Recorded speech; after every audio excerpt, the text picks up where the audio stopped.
for the opportunity to discuss our latest paper, Prospective Study of the Clinical Outcomes from a Breast Implant Assessment Service, in this issue of the Aesthetic Surgery Journal. Our paper looked at over 600 women that came for assessment of their breast implants through our newly minted Integrated Breast Health Service. This model was set up in partnership with our state government, as well as with clinicians and industry. The main findings, and there are two, are that the majority of patients presenting to our service, more than 50%, had no idea of the risks, particularly the medium and long-term risks associated with these devices, let alone the type and the name of the device that was inserted.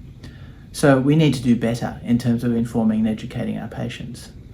The second finding related to adverse events following breast implantation.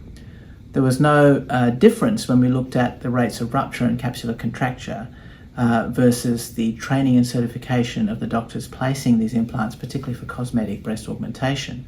But when we looked at the rate of double bubble or malposition of these implants, patients who underwent cosmetic augmentation with non-certified, i.e.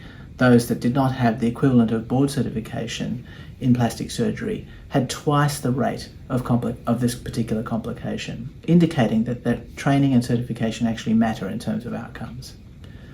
For those of you who are trying to potentially replicate our findings, the setting up of such a service is not easy, and we need to look at multiple sources of funding in order to ensure that these clinics can be established and scaled. We are working with some colleagues around the world now to look at these possible pathways.